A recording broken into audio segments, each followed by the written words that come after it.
السلام علیکم، welcome back to the channel and other video. آج ہم بات کریں گے کیا اسٹیبلشمنٹ اپنے تراشے ہوئے بتوں کو خود ہی گرانے کی سوچ رہی ہے؟ جی ہاں، لیکن آپ سب دوستوں سے گزارش ہے کہ ویڈیو کو شروع کرنے سے گزارش ہے کہ آپ سب دوست میرے چینل کو سبسکرائب کریں اور میری ویڈیو کو لائک ضرور کر دیجیے گا۔ تھینک یو، جزاک اللہ۔ تو بات کرتے ہیں کہ کیا اسٹیبلشمنٹ اپنے ہی تراشے ہوئے بتوں کو، جس پہ اس نے ایک ہیوی انویسٹمنٹ کی تھی تقریباً 6-7 سال کے عرصے کے دوران۔ عمران خان صاحب تو بولتے ہیں کہ میں 22 سال جدوجہد کی ہے، لیکن میرے خیال میں 22 سال جدوجہد کا وہ امپیکٹ نہیں ہوگا جو امپیکٹ ان کی 4 سال اسٹیبلشمنٹ نے ان پر جو انویسٹمنٹ کی تھی جب وہ 2014 کے دھرنے یا اس سے پہلے ظہیر الاسلام صاحب نے ان پہ جو انویسٹمنٹ کی تھی، جو ان کا قد کاٹ پاکستانی عوام میں بنایا تھا، وہ قد کاٹ کیا آنے والے دنوں میں اسٹیبلشمنٹ ان سب معاملات سے راہ فرار اختیار کر رہی ہے؟ اور کیا ان کو اب یہ معلوم ہو گیا کہ ملک کے پاکستان کے لیے ہم جو تجربات کرتے ہیں اس ملک میں بیٹھ کر، جہاں پر ہماری روزی روٹی ہے، جہاں پر ہمارے تمام معاملات ہیں، وہاں پر جو ہم لوگ آئے دن یا آئے سالوں میں 2-4 سال بعد ہم ایک کہہ سکتے ہیں آپ ایک تجربہ کرتے ہیں، اور جب وہ تجربہ فیل ہو جاتا ہے یا اس تجربے کے رد عمل کے طور پر پاکستان کی تباہی اور بربادی ہوتی ہے تو ہم پیچھے ہٹ جاتے ہیں اور پھر پولیٹیکل سٹیک ہولڈرز کو آگے لاتے ہیں اور ان کو کہتے ہیں کہ جی اب آپ سنبھالیں، ہم سے نہیں ہو رہا، یا اب ہم فیل ہو گئے ہیں۔ کہتے نہیں ہیں، لیکن حالات اور واقعات کچھ اس طرح سے اپنے آپ کو ظاہر کرتے ہیں کہ پہلے مشرف نے کو کیا نواز شریف پر، پھر اس نے 7 سے 8 سال حکومت کر رکھی یا 10 سال اس نے حکومت رکھی، پھر اس نے پولیٹیکل سٹیک ہولڈرز کو اس میں شامل کیا، پھر اس کے بعد بینظیر صاحبہ پاکستان آئی تو ان پر خودکش حملہ ہو گیا یا ان کو قتل کروا دیا گیا، جو بھی آپ اس کانفرنسی میں نہیں جاتے، ہم جو بھی اس میں معاملات تھے۔ اس کے بعد پھر ہو سکتا ہے کہ وہ اسٹیبلشمنٹ کی مرضی سے ہی وہ حکومت آئی ہو، تو اس کے بعد جب 5 سال زرداری صاحب نے ٹھیک ٹھاک پاکستان کی اینٹ سے اینٹ بجا دی، تو اس کے بعد نواز شریف صاحب کو ایک ہیرو کے طور پر پاکستانی اسٹیبلشمنٹ اپنے کندھوں پر اٹھا کر لے کے آئی اور ان کو ایک ہیرو کے طور پر پیش کیا لوگوں کے سامنے کہ جی اب پاکستان کے حالات کو سنوارنے کے لیے یہ واحد شخص ہے جو پاکستان کے حالات کو سنوار سکتا ہے۔ اس کے بعد پھر 4 سال کا عرصہ گزرا، نواز شریف صاحب کو 3 سال پہلے کام کرنے دیا گیا اور 3 سال انہوں نے جو بھی کیا، جو بھی وہ کر سکتے تھے، سی پیک لے کے آئے، بجلی کے بحران ختم کیا، روڈز بنائی، جو بھی وہ کر سکتے تھے انہوں نے کیا۔ لیکن اس کے بعد پھر کیا ہوا؟ اس کے بعد ہوا یوں کہ کسی فوجی جرنیل کو کسی بیرک میں بیٹھ کر ایک معاملات فہمی کا اندازہ ہوا اور اس کو لگا کہ جی ہمیں ایک نیو تجربہ کرنا چاہیے کہ اب ہمیں بیرکوں سے نکل کر باہر آنا چاہیے اور باہر نکل کر ہمیں پاکستان کے لیے عملی اقدام میں کچھ کرنا چاہیے، عملی اقدام میں کچھ کرنا چاہیے۔ تو پھر ایک تجربہ ہوا جس کا نام تھا تحریک انصاف۔ تحریک انصاف کا ایک تجربہ ہوا اور اس میں کافی سارے ہائیبرڈ طریقے سے لوگ شامل کیے گئے، مختلف پارٹیوں کو، قافلی کو تو پہلے ہی توڑ دیا گیا تھا مشرف کے دور میں ہی، لیکن قافلی کو توڑ کر کچھ ظہیر الاسلام صاحب نے بھی اس میں اپنا کردار ادا کیا، اپنا حصہ ڈالا، جو نیکی کا کام جاری تھا اس وقت۔ تو ایک ہائیبرڈ طریقے سے ایک جماعت بنائی گئی اور اس جماعت کو بنانے کے بعد اب 4 سال اس کو فل سپورٹ کے ساتھ ایک ملک پر مسلط کیا گیا۔ اس ملک پر مسلط کرنے کے بعد اب ہوا یوں کہ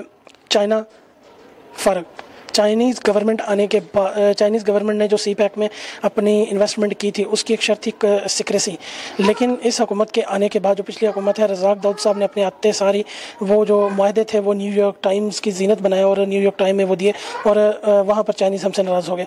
یہ پہلے بھی ہم باتیں کر چکے ہیں، لیکن یہ اس پیرائے میں بت تراشنے کے عمل کو ہم دوبارہ دہرا رہے ہیں۔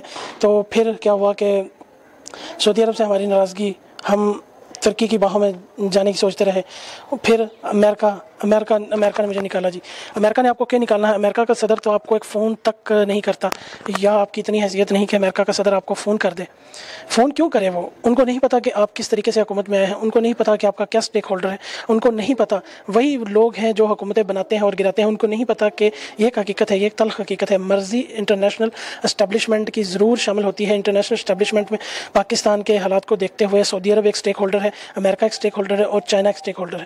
اب یہ تینوں سٹیک ہولڈر جس کے انٹرسٹ ہے پاکستان میں، جنہوں نے اپنی انویسٹمنٹ کی ہے، اربوں ڈالر کی انویسٹمنٹ انہوں نے پاکستان میں کی ہوئی ہے، وہ کیسے اپنی اربوں ڈالر کی انویسٹمنٹ ایک زکوٰۃ کھانے والے انسان کے ہاتھوں برباد کر سکتے ہیں؟ تو انہوں نے پاکستانی جو کرتا دھرتا ہے ان سے کافی دفعہ گزارش کی کہ یہ ایک دیوانہ شخص ہے، اس کا کوئی انتظام کریں، آپ کی تسکین ہوگی جو آپ نے کام لینے تھے وہ لے لیے ہیں، اب اس کو فرق کریں۔ تو ایک کیس چل رہا تھا کافی عرصے سے، 7-8 سال سے، اکبر ایس بابر صاحب نے.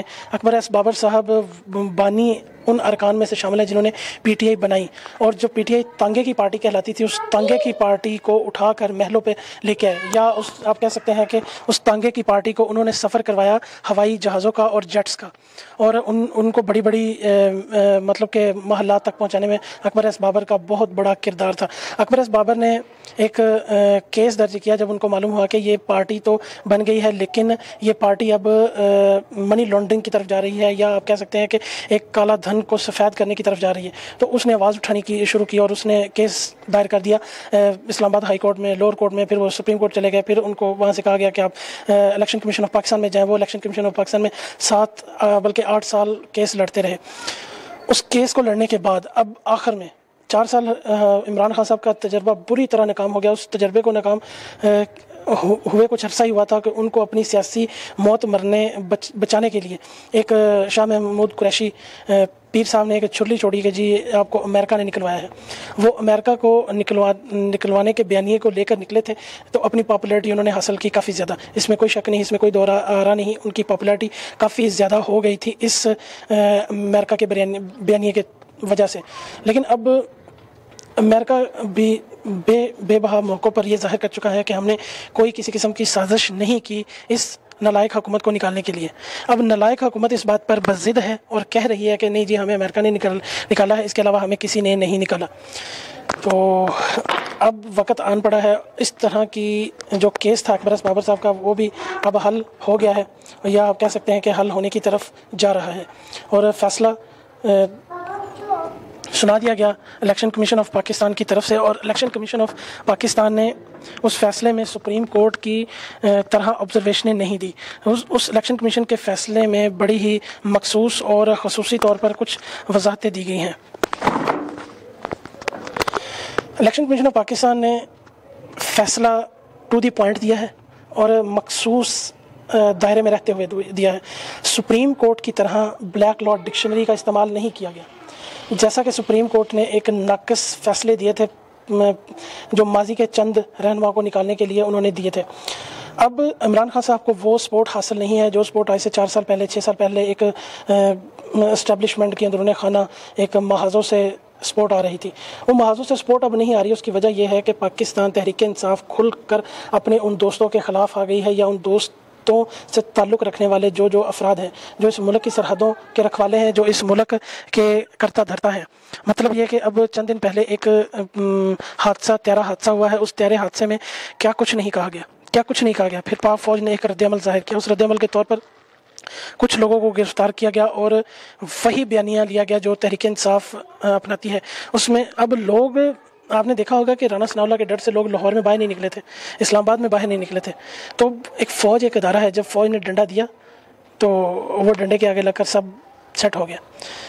تو اب آنے والے دنوں میں ایک نئی سیاست شروع ہونے والی ہے. اس نئی سیاست میں کی مسئلہ ہے، تیرا آنا کچھ ضروری تھے، دفعہ نہیں تھے، دفعہ چل، اس کو میں کیا کروں.